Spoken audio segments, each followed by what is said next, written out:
Sebelumnya, saya pengisi suara cerita horor lokal mengucapkan selamat Hari Raya Idul Fitri 1447 Hijriah. Mohon maaf lahir dan batin. Cerita ini diambil dari suarajawatengah.id. Perjalanan malam di jalur selatan Jawa Tengah sering dianggap berbahaya, bukan hanya karena kondisi jalannya yang menantang, tapi juga karena kisah-kisah mistis yang menyelimutinya.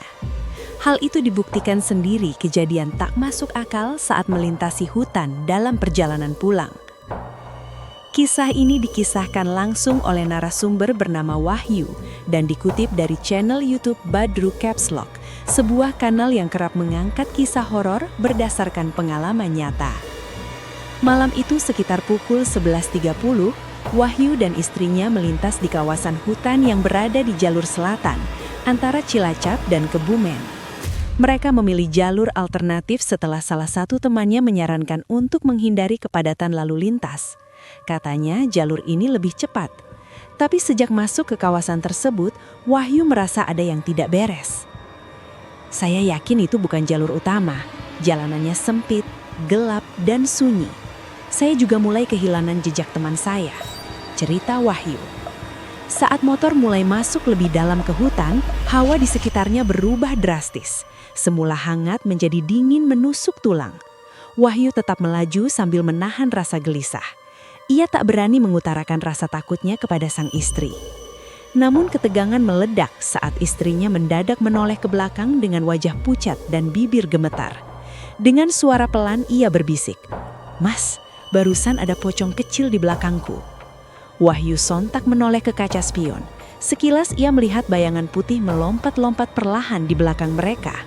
Bukan hanya sekali, tapi beberapa kali. Yang paling menyeramkan adalah bentuknya yang tidak seperti cerita pocong biasa. Sosok ini kecil, namun bagian kepalanya terlihat jelas mengambang sejajar dengan pundak istrinya. Kalau pocong tinggi, saya pasti lihat bagian bawahnya, tapi ini malah bagian atasnya yang kelihatan, tepat di belakang istri saya, ujarnya dengan nada serius. Wahyu mencoba mempercepat laju motor, namun hawa dingin justru semakin menusuk. Jalanan di depannya menjadi gelap total. Hanya sorot lampu motor yang bergetar yang menjadi penunjuk arah. Ia sempat mencoba membuka ponsel untuk melihat GPS, tapi sinyal hilang total. Itu makin membuatnya panik. Saya masih sempat lihat HP, tapi sinyalnya hilang. Rasanya saya kayak nyasar ke tempat yang gak seharusnya dilewati, ucap Wahyu. Setelah menempuh sekitar 20 menit dalam kondisi mencekam, Wahyu akhirnya melihat cahaya lampu penduduk dari kejauhan.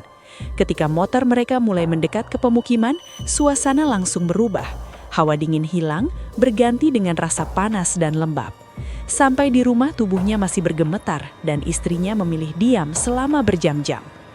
Kini Wahyu mengaku tidak pernah mau lewat jalur tersebut lagi, meskipun katanya lebih cepat. Ia percaya ada jalan-jalan yang memang bukan untuk dilewati sembarangan, apalagi di malam hari. Saya nggak tahu itu apa. Tapi bukan halusinasi. Saya dan istri lihat hal yang sama. Sejak itu saya nggak pernah ambil jalan pintas lagi kalau malam. Tutupnya. Kisah Wahyu mengingatkan kita bahwa tidak semua jalan pintas membawa kita ke tempat yang lebih baik. Terkadang keinginan untuk sampai lebih cepat bisa membawa kita ke jalur yang justru penuh bahaya, baik secara fisik maupun spiritual. Ada tempat-tempat yang tidak seharusnya dilewati sembarangan, apalagi jika kita lupa memohon perlindungan dan izin kepada Yang Maha Kuasa. Jangan remehkan firasat dan rasa was-was di perjalanan. Kadang itu adalah bentuk peringatan yang halus agar kita kembali berhati-hati. Dan yang terpenting, jagalah adab kita dimanapun kaki kita melangkah, terutama di tempat asing yang tidak kita kenal. Terima kasih telah mendengarkan kisah ini. Semoga dari cerita di atas kita bisa ambil sisi baiknya dan buang jauh sisi positifnya.